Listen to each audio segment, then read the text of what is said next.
Siguro sa taas pa ito. Wala dito sa baba eh. Kay Fred Colans. Kitin ko nga dito sa taas. Tao po! Plus delivery po! Tao po! Kanina po yan? Ay ma'am, kay Fred Colans po. Andiyan po ba siya? Ay, wala si Fred eh.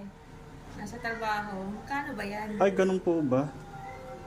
Bali, 300 peso lang siya, ma'am. Yung delivery charge niya, ma'am. Pwede po kayo na lang po ang mag-receive. Oh, sige po. Akin na po. Wala Sige akong po. pera. Sige po.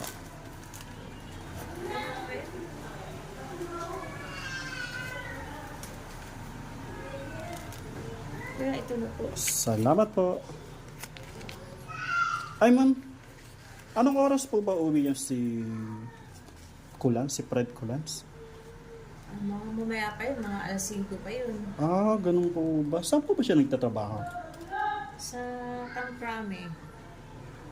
Police? Oo. Kasi kanina ko pa siya tinatawagan, ma'am. Hindi siya sumasagot. Baka busy kasi yun eh. Siguro nga kasi nga naka-duty, baka nga busy siya.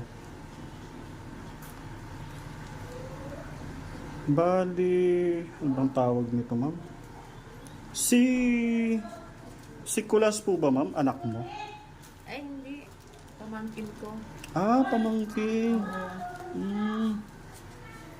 Kayo lang po ba mag-isa dito? Oo, ako lang. Kung sa araw. Sa gabi, nandito yung mga anak ko. Bali lang po anak niyo?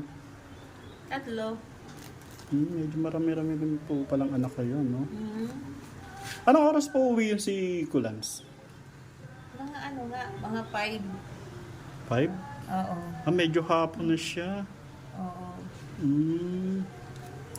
Pakisabi na lang ma'am kay Kulans, na-receive nyo na po yung delivery, yung parcel niya. Sige, chat ko na lang siya. Tatawagan ko mamaya. Sige po. Pero itatry ko pa rin po siyang kontakin mamaya na sabihin sa kanya na andito na po yung parcel niya.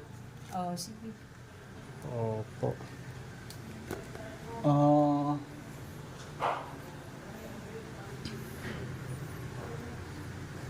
Nawala na tuloy yung... Ay, teka lang.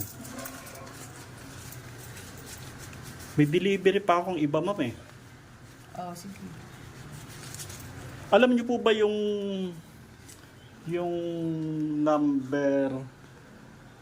number 78? Dito rin pong street? Hindi ko matandaan eh. Pero pagbaba mo dyan, magtanong ka na lang.